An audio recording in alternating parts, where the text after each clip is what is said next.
Welcome to Shanti's vlogs. ఈ రోజు వీడియోలో మేతి పులావ్ని ఎలా చేయాలో చూపించబోతున్నాను. మేతి పులావ్ కోసం ముందుగా ఒక బౌల్ తీసుకొని ఆ బౌల్లోకి 3 స్పూన్ల పచ్చి బఠానీ వేసుకోవాలి. బఠానీ వేసేసుకున్నాక ఈ మునిగేంత వరకు నీళ్లు పోసేసుకొని నైట్ అంతా కానీ లేకపోతే 4 గంటలు కానీ ఇలా మూత పెట్టేసేసుకొని నానబెట్టుకోవాలి. తర్వాత ఒక బౌల్ తీసుకొని ఆ బౌల్లోకి ఒక గ్లాస్ బియ్యం తీసుకొని పోసుకోవాలి. మీకు కావాలంటే బాస్మతి రైస్ అయినా వేసుకోవచ్చు. ఇప్పుడు ఈ బియ్యాన్ని 2-3 సార్లు శుభ్రంగా కడిగేసుకొని ఈ మునిగేంత వరకు నీళ్లు పోసేసుకొని ఒక అరగంట పాటు నానబెట్టుకోవాలి. ఇప్పుడు ఒక మిక్సీ జార్ తీసుకొని ఆ మిక్సీ జార్లో 5-6 పచ్చిమిర్చి, 10 వెల్లుల్లి రెబ్బలు, 2 ఇంచుల అల్లం ముక్కను కూడా వేసుకోవాలి. అలానే ఇందులోనే ఒక కట్ట పుదీనాకులను కూడా వేసేసుకోవాలి. అలానే కొద్దిగా ఎక్కువగానే కొత్తిమీరను కూడా తీసుకొని వేసుకోవాలి. కొత్తిమీర వేసేసుకొని కొంచెం నీళ్లు పోసేసుకొని దీన్ని మెత్తటి పేస్ట్ లాగా గ్రైండ్ చేసి తీసుకోవాలి. మెత్తటి పేస్ట్ లాగా గ్రైండ్ చేసేసుకొని ఈ మిక్సీ జార్ని పక్కన పెట్టేసుకొని ఇప్పుడు స్టవ్ ఆన్ చేసి స్టవ్ మీద ఒక మందపాటి కడాయిని కానీ లేకపోతే ఇలా కుక్కర్ కానీ పెట్టేసేసుకొని ఇప్పుడు కుక్కర్లో 3 స్పూన్ల దాకా నెయ్యి వేసుకోవచ్చు. నెయ్యి బదులు నూనెనా వేసేసుకోవచ్చు. నెయ్యి వేసేసుకున్నాక నెయ్యి కరిగిన తర్వాత ఇందులో మసాలా దినుసులన్నీ వేసేసుకోవాలి. మసాలా దినుసులన్నీ వేసేసుకొని ఇప్పుడు ఈ మసాలా దినుసుల్లోనే ఒక బిర్యానీ ఆకు కూడా వేసేసుకొని ఈ మసాలా దినుసులన్నీ వేయించుకొని ఇప్పుడు ఇందులో ఒక పెద్ద సైజు ఉల్లిపాయను తీసుకొని సన్నగా పొడవుగా కట్ చేసుకొని వేసుకోవాలి. అలానే 1/2 టీ స్పూన్ జీలకర్ర కూడా వేసుకొని వీటన్నిటిని వేయించుకోవాలి. ఉల్లిపాయ ముక్కలు వేగిన తర్వాత ఇందులో మనం నానబెట్టుకున్న బఠానీ కూడా వేసేసుకొని వేయించుకోవాలి. బఠానీ ఉల్లిపాయ ముక్కలు వేగిన తర్వాత ఇప్పుడు ఇందులో మనం గ్రైండ్ చేసి పెట్టుకున్న పుదీనా పేస్ట్ అంతా వేసేసుకోవాలి. పుదీనా పేస్ట్ అంతా వేసేసుకొని 1/2 టీ స్పూన్ పసుపు వేసేసుకొని దీన్ని అంతటిని పచ్చివాసన పోయేంత వరకు వేయించుకోవాలి.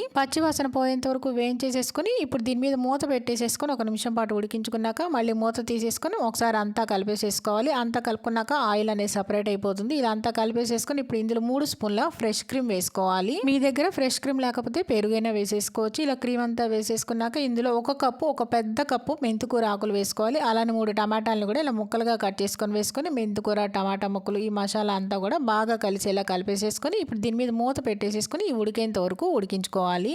మెంతికూర టమాటా ముక్కలు మెత్తగా మగ్గేంత వరకు ఉడికించేసేసుకొని మూత తీసుకొని ఒకసారి అంతా కలిపేసేసుకొని ఇప్పుడు ఇందులో 1 గ్లాసుకి 1.25 గ్లాసుల నీళ్ళని పోసుకోవాలి. మీరు కుక్కర్లో కాకుండా విడిగా వండుకునేట్లయితే 2 గ్లాసుల నీళ్ళు అయితే సరిపోతాయి. ఒకసారి అంతా కలిపేసేసుకొని ఈ నీళ్ళని బాగా మరగనివ్వాలి. నీళ్ళు ఇలా మరుగుతూ ఉన్నప్పుడే ఇప్పుడు ఇందులో రుచికి సరిపడినంత ఉప్పు వేసేసుకోవాలి. ఉప్పు వేసుకొని ఉప్పు కూడా అంతా కలిసేలా కలిపేసేసుకోవాలి. ఉప్పు కలిపేసేసుకున్నాక ఇప్పుడు మనం నానబెట్టిన బియ్యాన్ని నీళ్ళని వంపేసేసుకుని బియ్యం మొత్తం ఇందులో వేసేసుకోవాలి. బియ్యం అంతా వేసేసుకున్నాక ఇప్పుడు ఈ బియ్యం అంతా బాగా కలిసేలా కలిపేసేసుకొని ఇప్పుడు దీని మీద కుక్కర్ మూత పెట్టేసేసుకొని విజిల్ పెట్టేసేసి 2 విజిల్స్ వచ్చేంత వరకు ఉడికించుకోవాలి. 2 విజిల్స్ వచ్చి స్టవ్ ఆఫ్ చేసేసుకొని ఆవిరంతా పోయాక మూత తీసుకుంటే మనకి మేతి పులావ్ అనేది రెడీ అయిపోతుంది. ఇప్పుడు పైన సన్నగా కట్ చేసిన కొత్తిమీర వేసేసుకుంటే మేతి పులావ్ వేడివేడిగా ఇలా సర్వ్ చేసేసుకుంటే చాలా టేస్టీగా ఉంటుంది. మీరు కూడా తప్పకుండా ట్రై చేయండి. ట్రై చేసి మీకు ఎలా వచ్చిందో కామెంట్లో తెలియచేయటం మర్చిపోకండి. Thank you for watching.